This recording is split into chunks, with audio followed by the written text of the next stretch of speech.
Genetic mapping is a way to analyze our entire genome that was sequenced about 20 years ago. But mutational analysis is one way to analyze it. It's a traditional method for identifying disease-causing genes, but it's not practical for human genetics. Humans, we take a long time to gestate. We take 40 weeks to gestate, and then some diseases don't show until adulthood. So if you're only mapping diseases, it's not very effective. So there's other ways to genetic map. But genetic mapping establishes the number, locations, and functions of all genes in a given genome. This was the entire point of the Human Genome Project.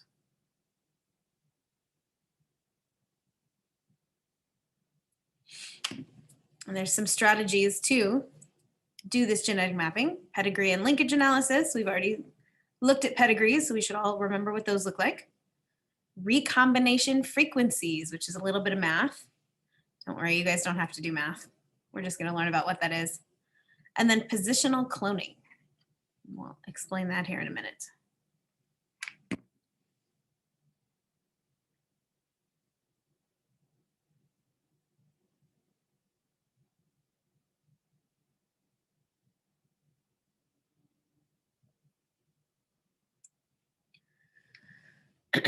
Linkage. So there is a link between this syndrome called nail patella syndrome, which is a syndrome where thumbs are kind of shaped weird and the nail forms not normally, and blood types. So nail patella syndrome and blood types, they're usually inherited together because of their position on that specific chromosome. So if you look at the pedigree, and people analyze this pedigree, those two were inherited together in generation 1, 2. But then in the next generation, 2, 8, and 3, 3, they're inherited separately. The recombination frequency between the two alleles is used to determine the chromosomal order and distance between the genes. Like I said, scientists have mapped out our entire genome. We have 23 chromosomes. 22 of them have identical matching pairs. They have hundreds of thousands of genes on each chromosome. Now they're trying to figure out what each chromosome does, where each gene is on each chromosome, and how far apart they are from each other. This is one way that they do it.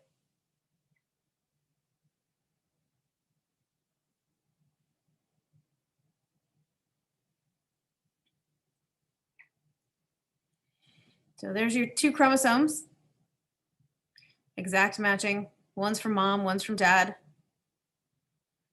The N is for the nails, the B is for the blood types. You can see some are dominant, some are recessive. The top one, everything's dominant. The bottom one's everything recessive. Sometimes chromosomes cross over during meiosis, in which case the big N on the top gets traded for the little n on the bottom. And then depending on which one gets passed on to offspring, could be any of those combinations when meiosis is done. Meiosis, we end with 4 haploid gametes with half the information. So you could have a normal child. You could have a child with that syndrome and the O blood type, or you could have it mixed up. So a genetic map is made in 2 steps. Number 1 is finding the linkage between the 2 genes, establishes that they are on the same chromosome. That's what scientists have to figure out first. Are these genes on the same chromosome? And then they measure how frequently crossing over takes place between the 2. That will establish the distance between them.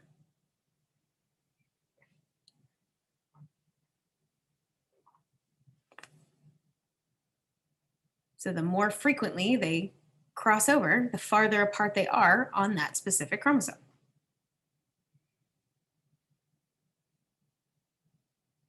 You can see B and C are a little closer.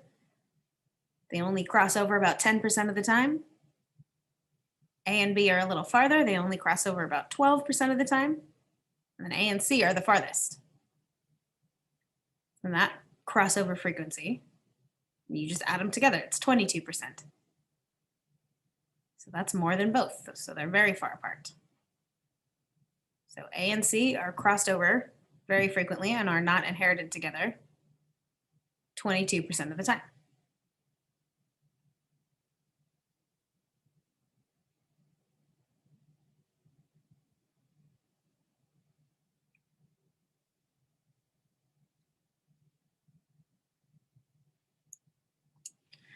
The LOD method. Linkage studies use pedigrees. Using pedigrees is difficult because they require large multi-generational pedigrees with 2 genetic disorders. It's hard enough to map 1 genetic disorder between multi-generational families. So they figured out a different way. The LOD method is a statistical method using computer software to determine whether 2 genes are linked. The results are expressed as a logarithmic function. You guys should all know what logs are from your math class. Of the ratio of the 2 probabilities are the load score. Load stands for log of the odds. A LOD score of 3 means the odds are 1,000 to 1 in favor of linkage. A score of 4 means the odds are 10,000 to 1 in favor of linkage. So the higher the score, the more likely 2 genes are linked on one specific chromosome. Most geneticists agree that 2 genes are considered to show linkage when the LOD score is 3 or higher.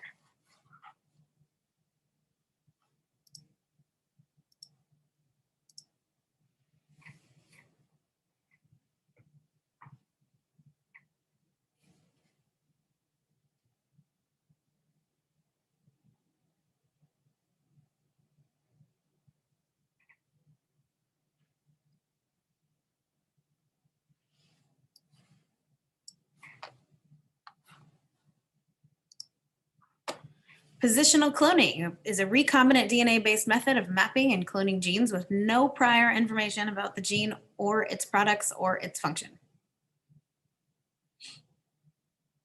They use DNA sequences rather than genes as genetic markers in linkage studies. So each band is a different gene, but each gene has its own specific DNA sequence.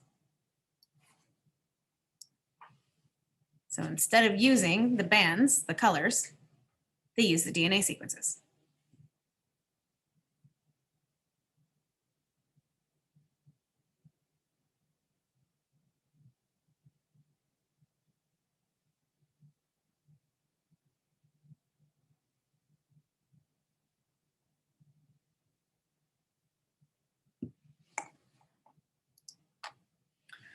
There's a table. Some of the genes identified by positional cloning by their DNA instead of their genes. Huntington's disease, cystic fibrosis, retinoblastoma. There's a lot of them.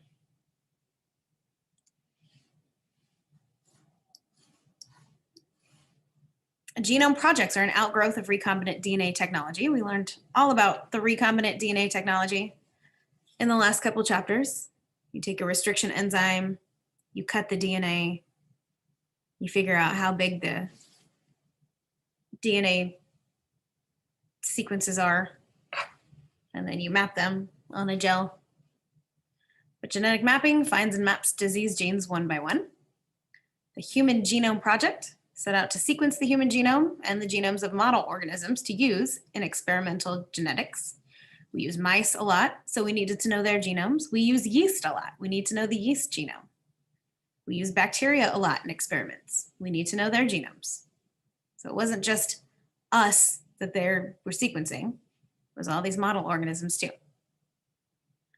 And then scientists use this information to identify and map all human genes and determine the functions of all human genes.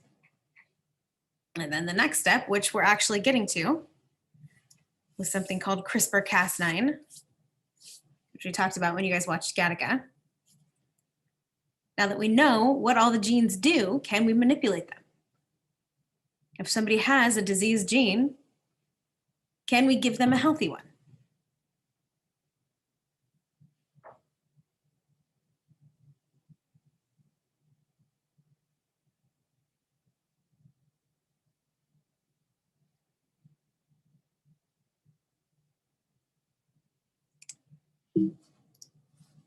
So model organisms included in the Human Genome Project. Like I said, it's not just the humans that they sequenced. Bacteria, yeast, roundworm, plant, fruit flies, mouse. We use those all in experiments, so we needed to know their genes. Human Genome Project began in 1990, which was 30 years ago, amazingly enough. And it's still going. Like I said, they're still figuring out where our genes are and what they do. Genome projects have created new scientific fields. The size of the eukaryotic genomes, we have 20 to 25,000 genes. It requires new equipment, new technology, new training.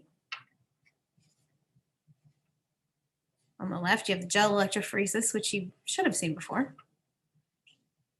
In the middle, that's a computer that they used to store DNA on because DNA is so huge.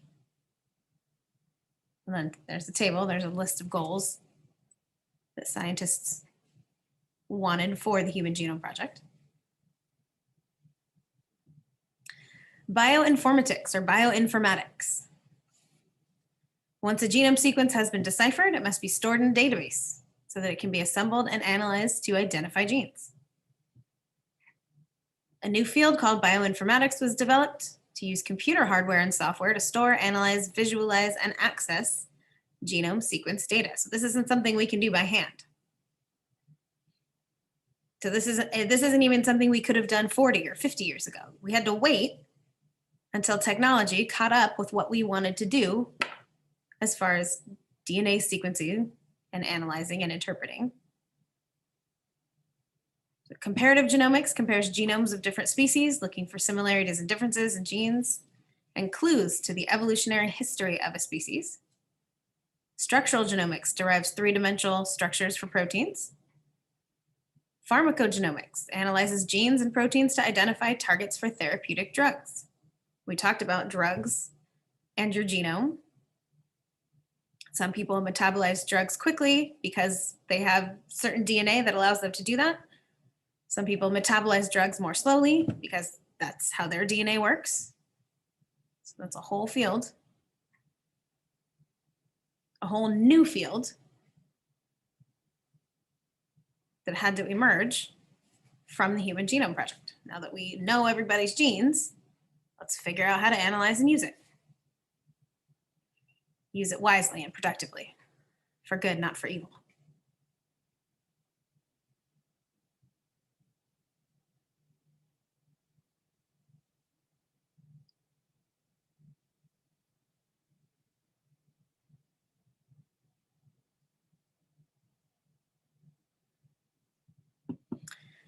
Sequencing strategies. Genome sequencing involves cutting genomic DNA into manageable size fragments. That's where the restriction enzymes come in. The sequencing of those fragments, that's the gel electrophoresis, and then assembling DNA fragment sequence data, putting it back together. There's map-based sequencing, where scientists do a clone by clone method. Begins with physical and genetic maps from the software that we talked about earlier. Clones are first assembled in order, followed by sequencing. So they put everything in the same, that's the same first, and then they sequence them, put them in order.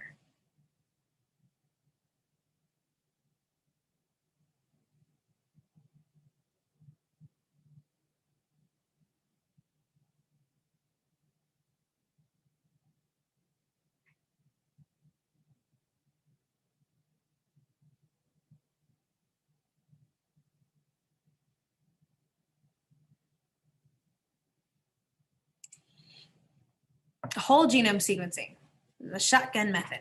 DNA clones are first sequenced, followed by an assembly of the sequences. This is a little.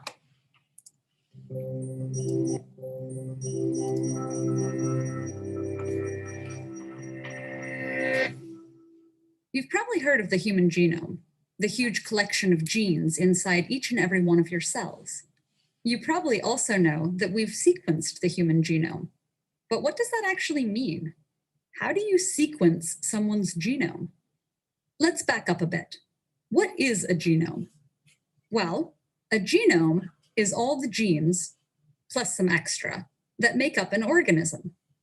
Genes are made up of DNA, and DNA is made up of long paired strands of A's, T's, C's, and G's. Your genome is the code that your cells use to know how to behave. Cells interacting together make tissues.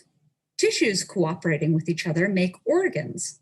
Organs cooperating with each other make an organism, you. So you are who you are in large part because of your genome. The first human genome was sequenced 10 years ago and was no easy task. It took 2 decades to complete, required the effort of hundreds of scientists across dozens of countries, and cost over $3 billion. But someday, very soon, it will be possible to know the sequence of letters that make up your own personal genome all in a matter of minutes, and for less than the cost of a pretty nice birthday present.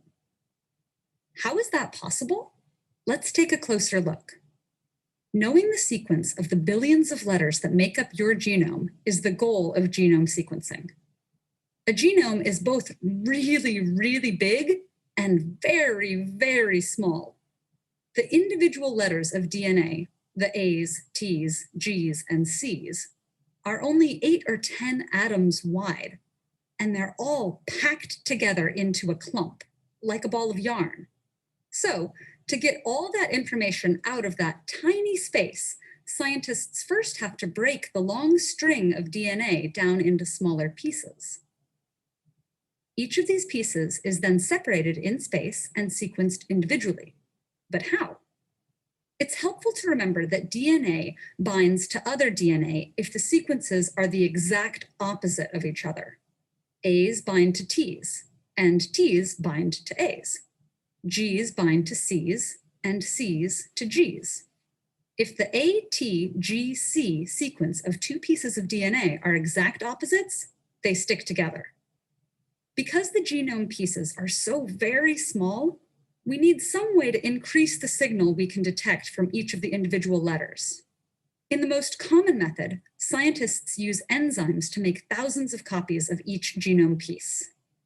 So we now have thousands of replicas of each of the genome pieces, all with the same sequence of A's, T's, G's, and C's.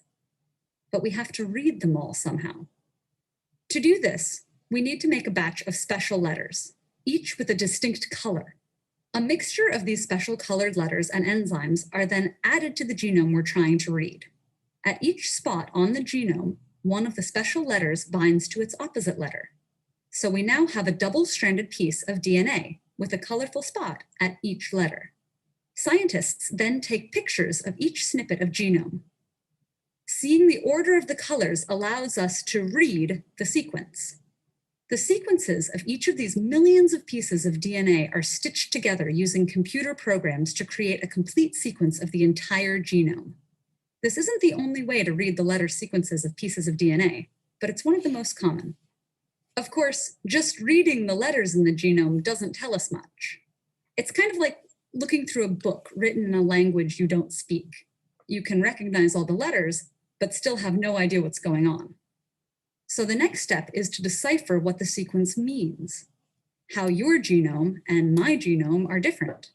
Interpreting the genes of the genome is the part scientists are still working on. While not every difference is consequential, the sum of these differences is responsible for differences in how we look, what we like, how we act, and even how likely we are to get sick or respond to specific medicines.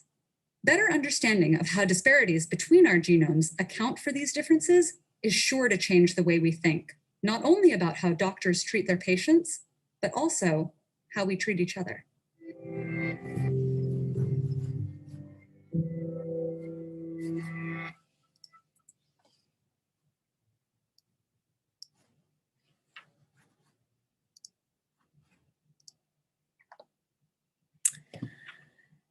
Annotation, finding genes in the DNA sequence. The analysis of DNA sequence data to identify genes that encode for RNA and proteins. Speaking of using genome to figure out how diseases affect us and drugs, I read an article last week that scientists took 200,000 or 300,000 people in Canada that had coronavirus and they blood typed them.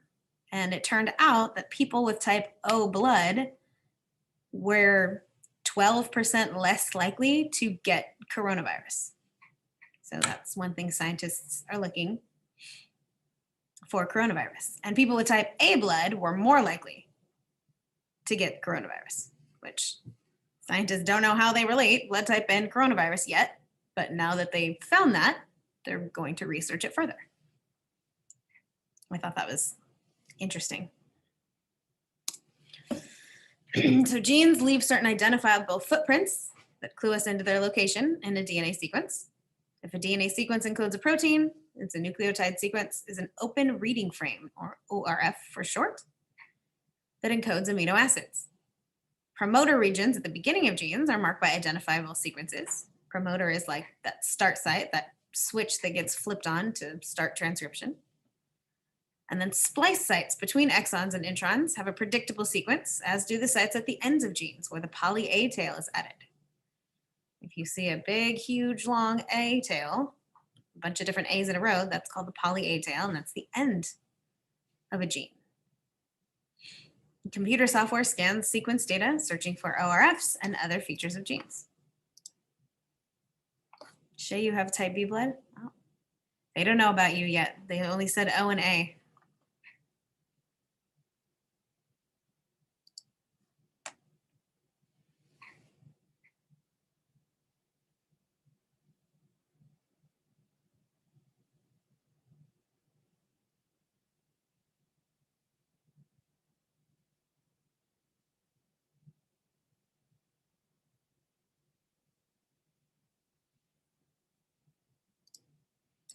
After annotation, the amino acid sequence is derived from the ORF and compared to sequences in protein databases to reveal clues about function. Functions have been assigned to about 60% of the genes identified in the human genome. So they know what 60% of our genes do. That leaves quite a bit, 40%, that we still don't know. Like she said in the video, this is the part that scientists are working on right now.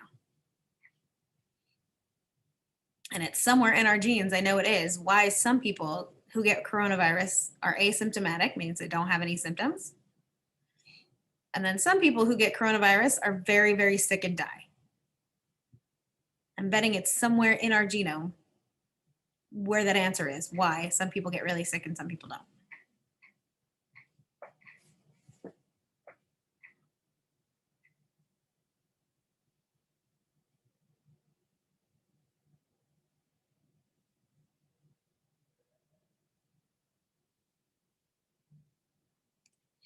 About 2% of our genome contains protein coding sequences, and about 1.1% is composed of exons, specifying the amino acid sequences of a protein. Gene-rich regions on chromosomes are separated by gene-poor regions. So there are regions of our chromosomes that don't code for anything. We have about 20,000 genes, far fewer than predicted. Scientists thought we had a lot more.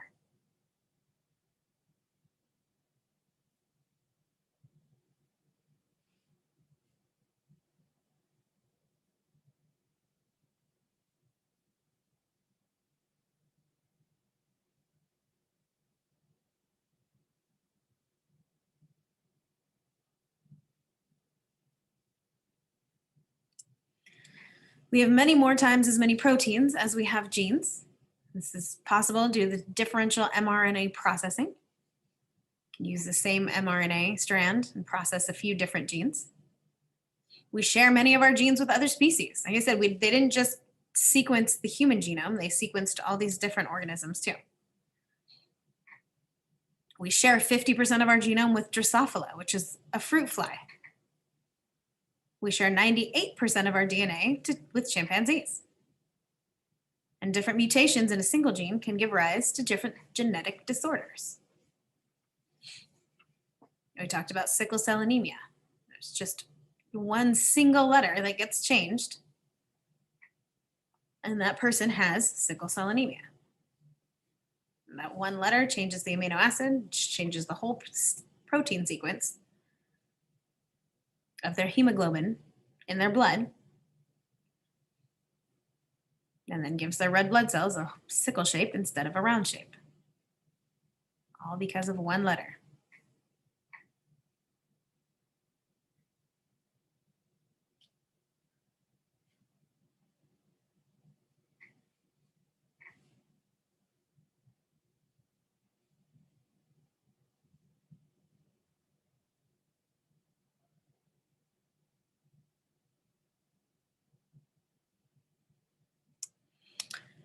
Single nucleotide polymorphism, or SNPs. That's something we learned way back in one of the very beginning chapters. It's a single base difference in a DNA sequence. And scientists also study haplotypes, a set of genetic markers located close together on a chromosomal region.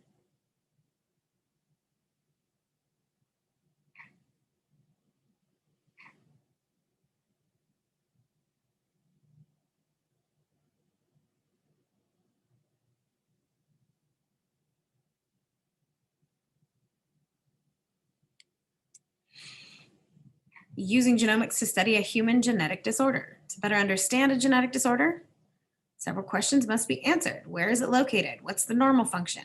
How does the mutant gene mutate the phenotype? If a person has the mutant gene, what does their phenotype look like? These questions have been answered for cystic fibrosis. You know, where the gene is, what it's supposed to do, what happens if it's mutated. But there are others that they don't know.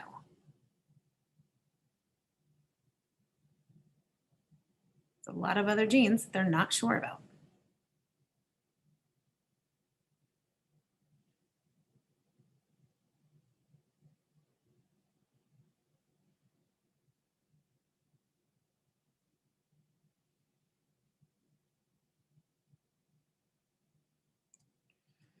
A progressive and fatal brain disease called ataxia, Friedreich ataxia, that's inherited as an autosomal recessive trait. They know the gene sequence. The FDRA gene sequence revealed expanded trinucleotide repeats, resulting in low levels of a protein called frataxin. So they know some stuff about this disease,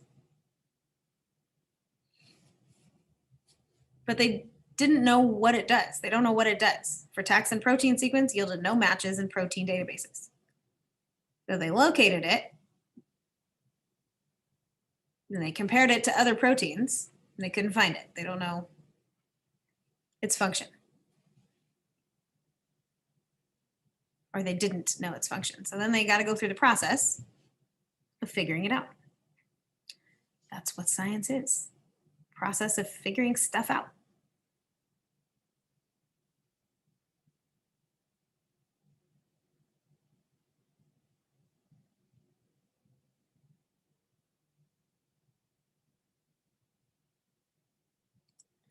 Researchers then decided to rescan protein databases using only portions of the frataxin amino acid sequence instead of the complete sequence. So if the complete sequence was 100 base pairs long, they said, okay, that's too big and it's not matching with anything. Let's do it in smaller fragments. So a match was found with the protein present in several bacterial species using partial fragments.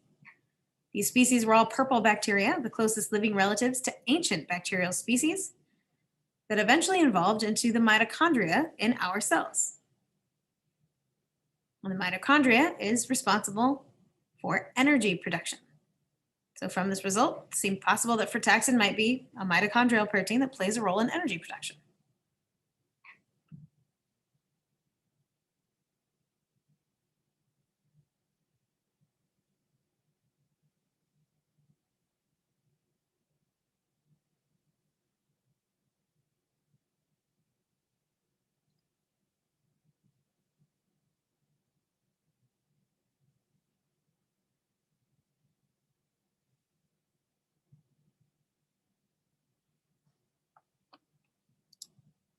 Genomics played a key role in mapping the gene, identifying the nature of the mutation, establishing its location, and then identifying the structure and some possible functions of the protein. With this information in hand, efforts are now focused on developing new therapies to treat this disease. And this example illustrates the power of genomics and bioinformatics to help unravel the mysteries of human genetic disorders. This is how it works. You identify it, you locate it, you figure out the function, what happens when it's not functioning properly.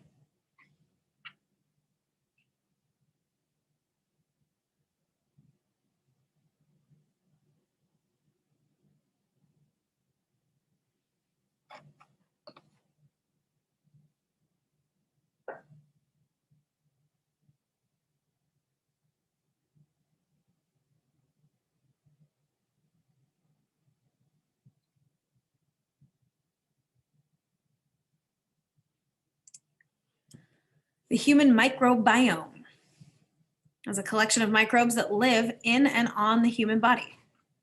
We have more bacteria in our small intestines that help us digest our food than there are people on the planet. We have 10,000 different species all over us. Obviously, we can't see them, we can't feel them. Microbial genes outnumber ours by 100 to 1, but they contribute to our survival. Like I said, in our gut, in our intestines, we have microbes, we have organisms that help us digest our food. And there's another project, an offshoot of the Human Genome Project, called the Human Microbiome Project. Its goal is to identify and characterize the microbial communities that inhabit the human body. Microbial DNA has been sequenced and cataloged.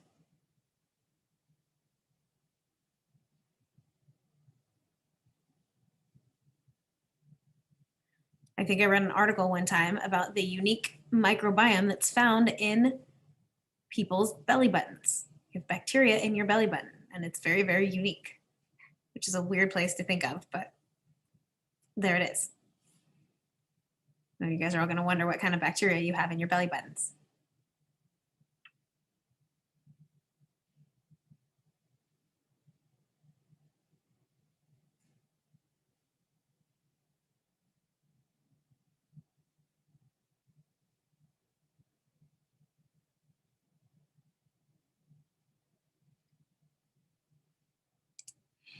Prebiotics and probiotics. You've probably heard these two terms at the grocery store.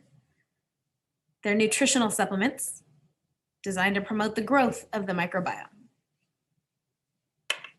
Like I said, we need it, especially for food digestion. Doctors don't actually know how effective these nutritional supplements are at promoting a healthy microbiome, but companies promote them anyways. So like I said, there's in the picture, the 5 body sites sampled from the 242 volunteers from the Human Microbiome Project. You have bacteria, different kinds of bacteria in all those places. Everybody does.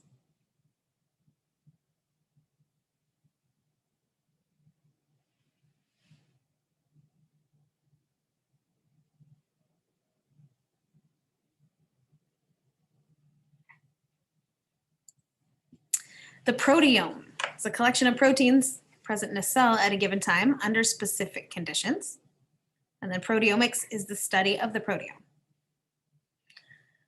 So we learned about stem cells and how our cells produce different proteins to become different kinds of cells. Our heart cells have all 20,000 genes in their DNA, but only some of them are turned on, meaning only some of them are going through transcription and translation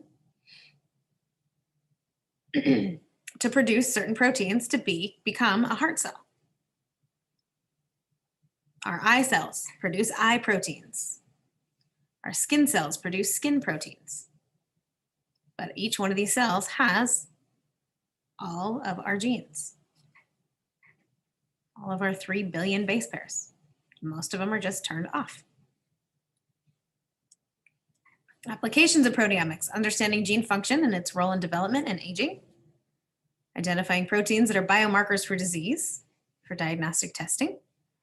Sometimes if you're producing a certain protein, It means you have a certain disease because you're not supposed to be producing that protein in certain cells. Also identifying proteins that can be target for drug development. Which proteins will work best in healing us when we have a disease. Maybe we should learn to turn those on, those healing genes, if they're off in certain cells. Cancer is the big one. The P53, the oncogenes and the proto-oncogenes, the tumor suppressor genes. Some should be off, some should be on, and if they're opposite, that's when cancer develops.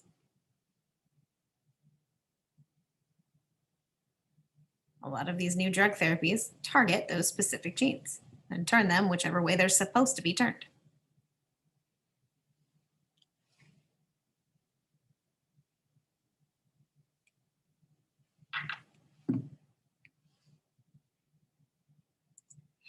How to see the proteome. They map it on a gel, kind of like DNA, but the end result looks very different. So they separate them by size using an electric charge, just like gel electrophoresis.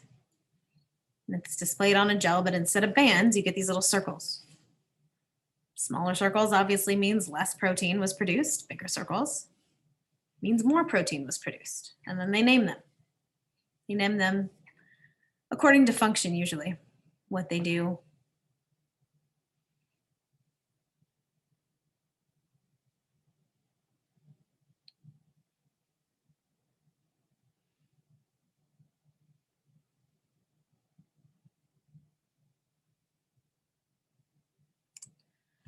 Ethical concerns. You know, I like your discussions always about ethics in your ed puzzles. So the original planners of the Human Genome Project realized the information generated by the project would have many uses, some of which might pose problems. So to study these issues, a program called ELSI, Ethical, Legal, and Social Implications, was established, which is good. So most scientists always want to use their research for good, not evil. There are, of course, the opposite sometimes, but this was established to deal with ethical issues concerning genetic information and society. Privacy and confidentiality of genetic information is a huge one. People always want to be private. Most people want to be private about everything. I know I do. Fairness and non-discrimination use of the genetic information. Remember Gattaca.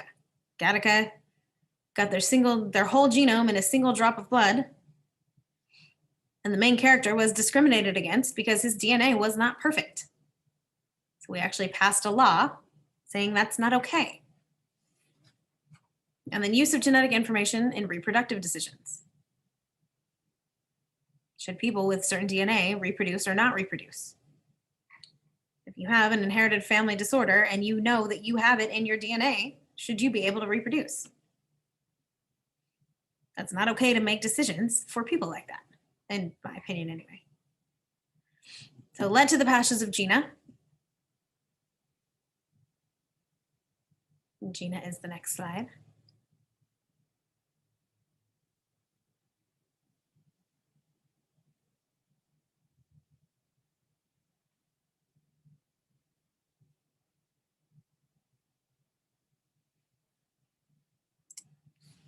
Genetic Information Non-Discrimination Act is what GINA stands for, passed in 2008.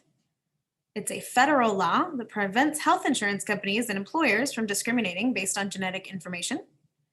So it prevents exactly what happened in Gattaca and prohibits them from asking for or requiring a genetic test. So a lot of health insurance and employers these days are making noise about making their employees take a genetic test before they hire them to make sure that they're healthy.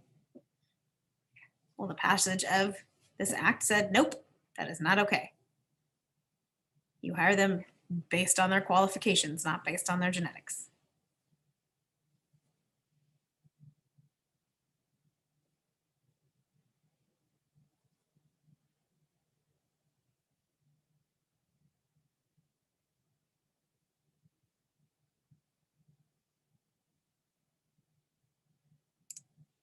There's other ethical issues.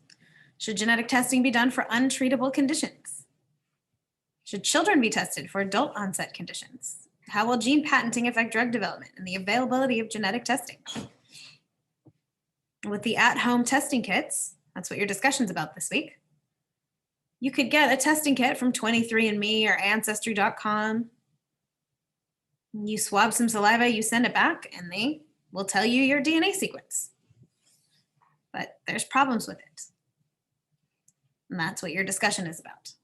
What are the drawbacks? What are the concerns? Privacy is a huge one. I've never taken one because I don't want my own DNA out there for somebody else to use for something. Your ed puzzle this week is about Henrietta Lacks, which scientists basically took her cells and ran with it. Never gave her credit, never compensated her anything. I think that is it for the day. Yep. So don't forget, I don't know if you saw last week, but you have an opportunity to retake a test if you would like to bring up your grade. Any questions?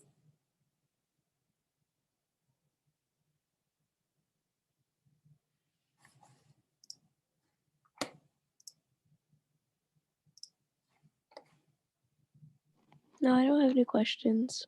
Okay. You guys don't have any questions? You guys are good? Bye, Ms. Reese. Bye. Have a good Bye, day. Miss Reese. Have a good week. Bye, Ms. Bye. Reese. Bye. Have a good week, you guys.